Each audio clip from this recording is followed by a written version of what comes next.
इस में शांति की कोशिशों को एक और बड़ा झटका लगा है।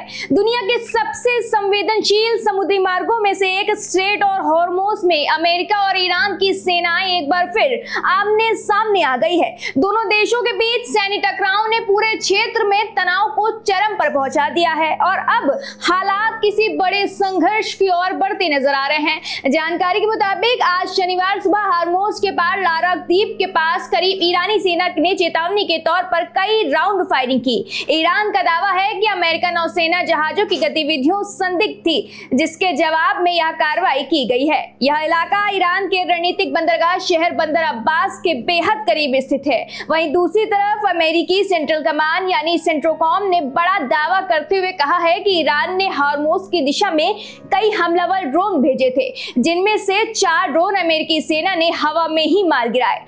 अमेरिका का आरोप है कि ये ड्रोन अंतर्राष्ट्रीय समुद्री यातायात के लिए गंभीर खतरा पैदा कर रहे हैं। इसके बाद अमेरिका ने जवाबी कार्रवाई करते हुए ईरान के गोरुक और केशव द्वीप पर स्थित तटीय निगरानी रडार ठिकानों को निशाना बनाया, उन पर भीषण हमला किया।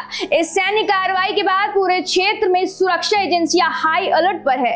इस बीच अमेरिकी राष्ट्रपति डोनाल्ड ट्रंप ने एक टीवी इंटरव्यू में कहा कि वह ईरान की सैन्य क्षमता पहले की तुलना में काफी कमजोर हो चुकी है।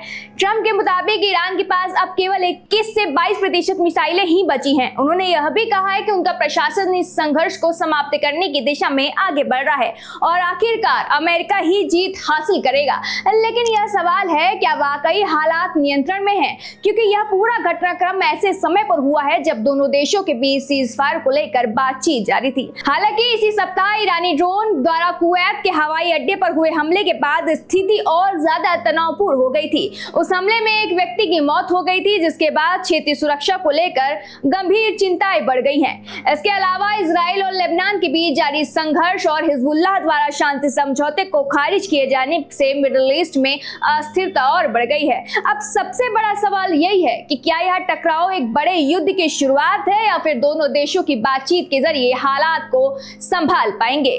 आपकी राय क्या है? कमेंट बॉक्स में जरूर बताएं।